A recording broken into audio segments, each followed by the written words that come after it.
Halo teman-teman, salam sehat selalu untuk kita semua, salam sejahtera. Dengan saya Bung Ropan.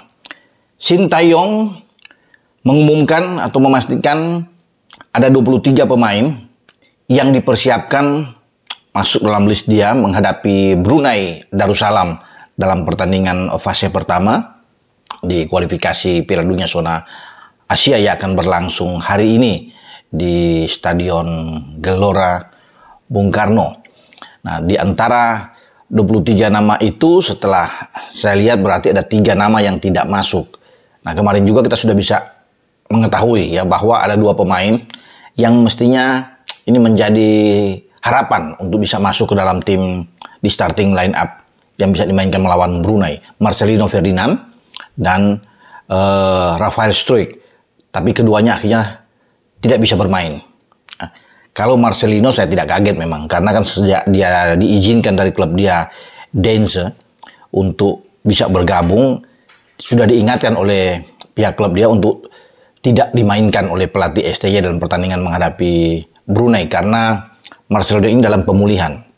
Dia kena hamstring, tapi dia tetap dilepas untuk biar dia istirahat di Indonesia atau bisa mengikuti latihan ringan saja, sambil tim medis di PSSI terus bisa memantau perkembangan cedera hamstring dari Marcelino.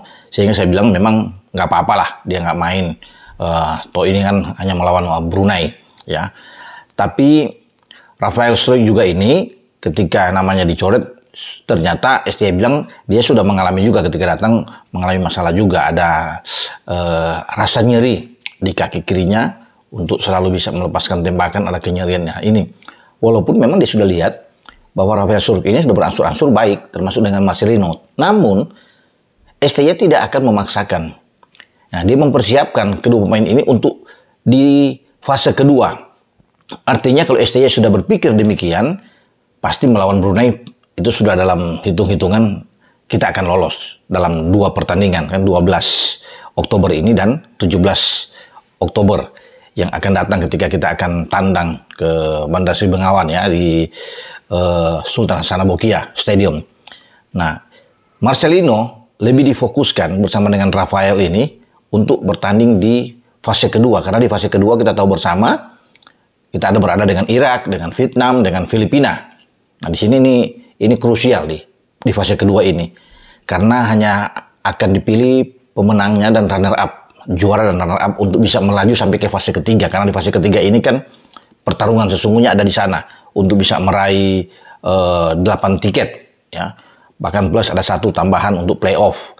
Makanya STY ingin mendapatkan kerangka tim yang kuat dengan tidak memaksakan dalam pertandingan melawan Brunei hari ini Marcelino dan Rafael untuk bisa ada dalam tim. Tidak, tapi 23 nama itu sudah ada. Nah, saya coba untuk mengorek ini di antara nama itu, tapi Rafael memang oke, tidak ada. Edo juga tidak ada di dalam. Karena 26 pemain ini. Ya, dan Arkan, ini yang mengejutkan adalah Arkan. Kenapa Arkan? Mestinya kan Marcelino. Berarti kalau dari 23 nama ini, nama Marcelino masih ada. Walaupun tidak dimainkan memang, karena masih bermasalah. Tapi STY mungkin masih menyelipkan nama ini untuk bisa masuk. Toh yang bermain kan 11 pemain di lapangan, ditambah dengan 7 cadangan yang akan siap di bench ya, di bangku cadangan dengan 5 pergantian yang akan dilakukan. Tapi 3 nama ini, ya, Edo, Rafael, dan Arkan. Nah, kita akan lihat. Padahal kan Arkan saya pikir dia bisa bermain ya. Di gelandang kalau Marcelino tidak ada, Arkan Fikri yang bisa coba untuk dimainkan untuk bermain dengan Mark Klok di sana, dan Rahmat Irianto atau dengan Ricky Kambuaya. Kita tidak tahu siapa yang akan dimainkan. Dan banyak orang ingin melihat tentunya penampilan dari Arkan ini. Tapi kalau dia tidak ada dalam list kan ini mengejutkan buat saya. Tapi saya pikir itu keputusan dari STY tentunya melihat ya kondisi kebugaran dari pemain-pemain itu sendiri. Edo memang dari awal ketika masuk ya itu sudah tidak bergabung dengan tim intinya karena dia hanya di pinggir lapangan latihan ringan ya untuk pemulihan juga. Nah, ini saya pikir untuk berikut semoga pemain-pemain yang dilanda cedera ini sudah membaik. Tapi STY sudah mengatakan kan kemarin bahwa sebenarnya Rafael sudah bagus, termasuk dengan Marcelino. Namun itulah yang kita bilang tadi, dia menyimpan pemain-pemain ini sengaja tidak dimainkan biar mereka lebih fit, lebih oke ketika dibutuhkan di fase berikutnya. Karena ada beberapa pemain dulu sebelum ini kan, kita tahu sudah ada Iva Zainer yang cedera, ya kemudian ada Jordi, tapi Jordi sudah membaik, sudah mengatakan bahwa dia siap untuk bisa bermain untuk berikut. Yance Sayuri juga yang dikatakan di awal cedera, kemudian dicoret, tapi dia masih bisa bermain ketika melawan Madura, yang dikatakan ini sudah siap.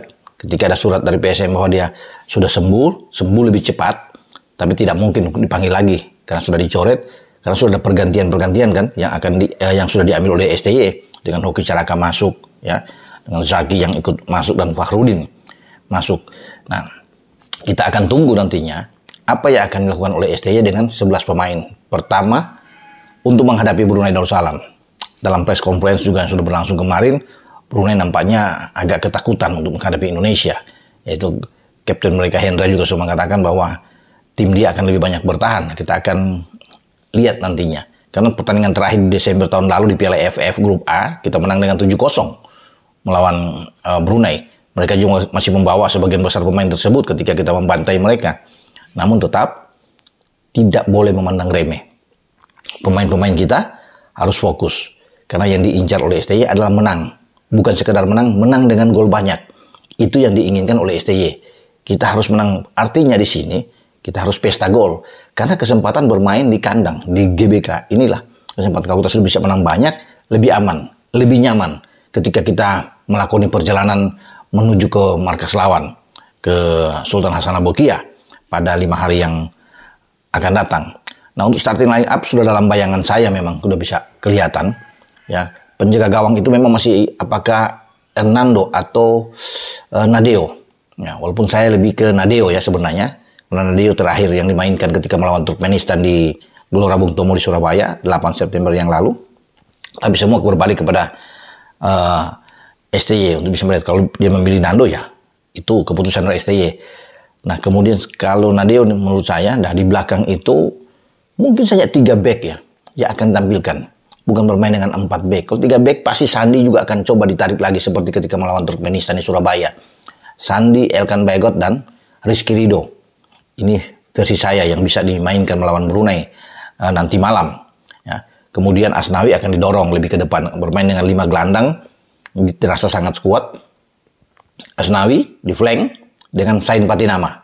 Dia akan bermain di sisi kiri. Ya, mungkin saja Arhan Pratama ini akan main di babak kedua. Nah, 3 di tengah ini yang masih ini kalau Mark Locke sudah oke. Tadinya saya mengharapkan kalau Marcelino fit, bugar sudah baik chemistry-nya, dia enak nih bisa bermain. Tapi ternyata memang tidak bisa dipaksakan. Oke, ini baik ya, sudah pemilihan yang bagus. Nah, Arkan saya pikir akan bisa masuk sana. Tapi kalau Arkan tidak masuk dalam tim juga, ini menjadi kesulitan. Tapi masih ada Rahmat Irianto. Mungkin Rahmat dan Ricky Kambuaya akan masuk di dalam skema ini kalau bermain dengan 5 gelandang, bisa aja. Karena Ricky bisa didorong lebih ke depan, berdiri di belakang, ada 2 pemain di depan. 2 pemain ini, tadinya juga saya berpikir, Rafael ya akan masuk. Ternyata dia memang masih cedera, yang belum begitu bugar, karena masih ada rasa nyeri di kakinya. Itu, nah pasti Dendi akan bermain. Kalau 2 striker langsung dimainkan oleh STY, saya memilih adalah Dendi dan Ramadan Sananta. 2 pemain ini yang akan tampilkan kalau dengan format skema 3-5-2. Ini hanya versi saya, tapi semoga ini akan terjadi. Kalaupun ada perubahan mungkin cuma 1-2. Tapi itulah, saya pikir pemain-pemain 11 pemain yang bisa dimainkan sejak awal, dan ini bagus memang, dan mungkin kita bisa mendapatkan 2-3 gol di babak pertama. Itu saya meyakini ketika kita bermain dengan fokus, konsentrasi penuh, ya, tidak memandang enteng lawan, dan bermain dengan pressing yang tinggi, ya, untuk terus bisa menekan, karena pasti Brunei akan bermain lebih dalam. Brunei akan banyak bertahan untuk counter attack saja. Penguasaan bola akan dikuasai oleh pemain-pemain kita, dan ini harus dimanfaatkan memang. Tinggal penyelesaian akhir, finishing touch ini yang akan berbicara. Itu yang kita akan tunggu dalam duel Indonesia melawan Brunei. Ya, selamat berjuang, selamat bertanding untuk pasukan STY. Dengan saya, Bung Ropan. Ciao.